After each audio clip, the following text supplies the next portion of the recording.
Good morning ಎಲ್ರಿಗೂ. ಇದು ಬುಧವಾರ ಮಾರ್ನಿಂಗ್, ಜುಲೈ 4 ಇಲ್ಲಿ ಇಂಡಿಪೆಂಡೆನ್ಸ್ ಡೇ ಇದೆ. ಅದಕ್ಕೆ ನಾವು ಇವತ್ತು ಸೇಂಟ್ ಲೂಯಿಸ್ಗೆ ರೋಡ್ ಟ್ರಿಪ್ ಹೋಗ್ತಾ ಇದ್ದೀವಿ. ಇವತ್ತಿನ ಬೆಳಗ್ಗೆ ತಿಂಡಿಗೆ ನಾನು ಇಲ್ಲಿ ಉಪ್ಪಿಟ್ಟು ಮಾಡ್ಕೋತಾ ಇದ್ದೀನಿ. ಹಾಗೆ ಮಧ್ಯಾಹ್ನ ಪಲಾವ್ಗೆ ಇಲ್ಲಿ ಪುದೀನ ಎಲೆ ಬಿಡಿಸ್ಕೊಳ್ಳೋಣ ಅಂತ ಬಿಡಿಸ್ಕೊತಾ ಇದ್ದೀನಿ. ನನ್ನ ಮಗಳಿಗೆ ಹಾಗೆ ರಾಗಿ ಬನಾನಾ ಪ್ಯಾನ್ ಕೇಕ್ ಮಾಡ್ಕೋತೀನಿ.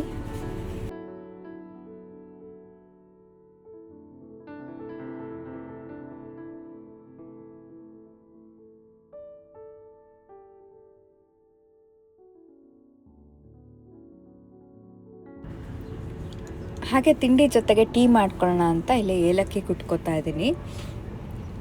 ಇವತ್ತು ಈವ್ನಿಂಗ್ ಅರೌಂಡ್ 4 o'clock ನಾವು ಹೊರಡಬೇಕು. ಈಗ ಉಪ್ಪಿಟ್ಟು ರೆಡಿಯಾಗಿದೆ, ತಿಂಡಿ ತಿನ್ಕೋತೀವಿ. ಇದು ಪಲಾವಿಗೆ ನಾನು ಇಲ್ಲಿ ಈರುಳ್ಳಿ, ಬೆಳ್ಳುಳ್ಳಿ, ಶುಂಠಿ, ಮೆಣಸಿನ್ಕಾಯಿ, ಕಾಳು ಮೆಣಸು, ಲವಂಗ ಮತ್ತು ಚಕ್ಕೆ, ಪುದೀನ ಮತ್ತು ಸ್ವಲ್ಪ ಕೊತ್ತಂಬರಿ ಇಟ್ಕೊಂಡಿದ್ದೀನಿ. ಇವಾಗ ಟೀನೂ ಕುಡ್ದಾಯಿತು. ಇವಾಗ ನಾನು ತೋರಿಸಿದ್ದನ್ನೆಲ್ಲ ಒಂದು ಮಿಕ್ಸಿಗೆ ಹಾಕ್ಕೊಂಡು ಸ್ವಲ್ಪ ಸೋಂಪು ಹಾಕ್ಕೊಂಡು ಮಿಕ್ಸಿ ಮಾಡ್ಕೋಬೇಕು. ಆಮೇಲೆ ಒಂದು ಕುಕ್ಕರಲ್ಲಿ ಸ್ವಲ್ಪ ತುಪ್ಪ, ಈರುಳ್ಳಿ ಮತ್ತು ಹೆಚ್ಚಿರೋ ಪುದೀನ ಹಾಕ್ಕೊಂಡು ವೆಜಿಟೇಬಲ್ಸ್ ನಮಗೇನು ಬೇಕೋ ಹಾಕ್ಕೊಂಡು ಮಿಕ್ಸಿ ಮಾಡ್ಕೊಂಡಿರೋದನ್ನು ಹಾಕ್ಕೊಂಡು ಸ್ವಲ್ಪ ಹೊತ್ತು ಹಾಗೆ ಕುದಿಯೋಕ್ಕೆ ಬಿಟ್ಬಿಟ್ಟು ನೀರು ಹಾಕ್ಕೋಬೇಕು. ಆಮೇಲೆ ನಾನು ಅಕ್ಕಿ ಮುಂಚೆನೇ ನೆನೆಸಿಟ್ಕೊಂಡಿದ್ದೆ, ಅದನ್ನು ಕೂಡ ಹಾಕ್ಕೊಂಡೆ. ಇದು ನನ್ನ ಮಕ್ಕಳಿಗೆ ಅಕ್ಕಿ ಮತ್ತು ಬೀಟ್ರೂಟನ್ನು ಹಾಕ್ಕೊಂಡು ಅವಳಿಗೆ ರೆಡಿ ಮಾಡ್ಕೊತಾ ಇದ್ದೀನಿ. ಇವಾಗ ಪಲಾವ್ ಮತ್ತು ಜೊತೆಗೆ ರಾಯ್ತ ಮಾಡ್ಕೊಂಡಿದ್ದೀನಿ. ಪಲಾವ್ ರೆಡಿ ಆಯ್ತು. ಇವಾಗ ನೀರನ್ನು ನಾನು 1 to double ಹಾಕ್ಕೋತೀನಿ ಪಲಾವಿಗೆ. ಅದಕ್ಕಿಂತ ಸ್ವಲ್ಪ ಜಾಸ್ತಿ ಹಾಕ್ಕೋತೀನಿ, ಇಲ್ಲಿ ವೆಜಿಟೇಬಲ್ಸ್ ಎಲ್ಲ ಇರುತ್ತಲ್ಲ ಅಂತ. ಆಮೇಲೆ ಹೇಗಿದ್ದರೂ ಮಿಕ್ಸಿ ಮಾಡ್ತಾನೆ ಸ್ವಲ್ಪ ನೀರು ಹಾಕ್ಕೊಂಡಿರ್ತೀವಿ. ಸೊ ಇವಾಗ ಅಡುಗೆ ರೆಡಿ ಆಯಿತು. ನಾನೊಂದು ವಾಕ್ ಕರ್ಕೊಂಡು ಹೋಗಿ ಬರೋಣ ನನ್ನ ಮಗಳಿಗೆ ಅಂತ ಅವಳನ್ನು ಕರ್ಕೊಂಡು ಮನೆ ಹತ್ರನೇ ವಾಕಿಂಗ್ ಹೋಗಿದ್ದೆ. ಅಂಜನಾ ದಂಪತಿಗೆ ಗಂಡು ಮಗುವಾಗಿತ್ತು. ಆ ಮಗುವಿಗೆ ಹನುಮಂತ ಎಂದು ಹೆಸರಿಟ್ಟರು. ಅವನು ಅಸಾಧಾರಣ ಮಗು. ಅವನು ತುಂಬಾ ಧೈರ್ಯಶಾಲಿ, ಬಲಶಾಲಿ, ನಿರ್ಭೀತ ಮತ್ತು ಬುದ್ಧಿವಂತನಾಗಿದ್ದ. ಆಮೇಲೆ ಅವಳಿಗೆ ಒಂದು ಸ್ವಲ್ಪ ಹೊತ್ತೇನಾದ್ರು ಸ್ಟೋರಿ ಓದ್ಬಿಟ್ಟು ಏನಾದರೂ ಆಟ ಆಡಿಸ್ತೀನಿ.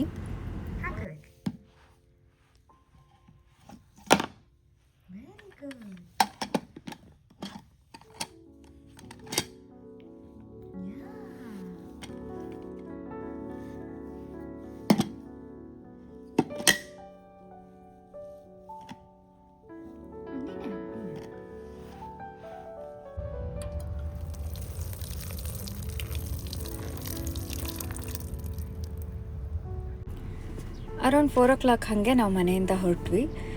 ಸೊ ಟೋಟಲ್ಲಾಗಿ ಸೇಂಟ್ ಲೂಯಿಸಿಗೆ 8 hours ಆಗುತ್ತೆ ನಮ್ಮ ಮನೆಯಿಂದ. ಸೊ ನಾವು ಮಧ್ಯ ಅಯೋವಾ ಅನ್ನೋ ಕಡೆ ಉಳ್ಕೊಂಡು ಆಮೇಲೆ ನೆಕ್ಸ್ಟ್ ಡೇ ಉಳಿದಿರೋ ಜರ್ನಿನ ಮಾಡ್ತಾ ಇದ್ದೀವಿ.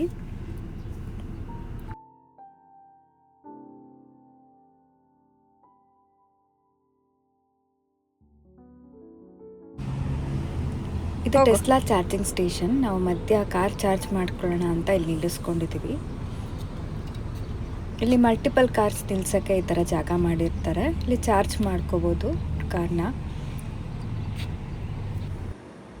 9:55 PM ಈಗ ಇಲ್ಲೊಂದು ಸ್ಮಾಲ್ ಬ್ರೇಕ್ ತೊಗೊಂಡಿದ್ದೀವಿ.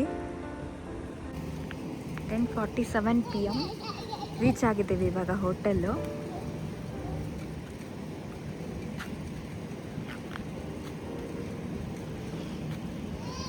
ನಾಳೆ ಎಲ್ಲಿಗೆ ಹೋಗ್ತೀವಿ, ಏನು ಮಾಡ್ತೀವಿ, ನಮ್ಮ ಜರ್ನಿ ಹೇಗಿರುತ್ತೆ ನೋಡೋಕ್ಕೆ ಸಬ್ಸ್ಕ್ರೈಬ್ ಮಾಡಿ.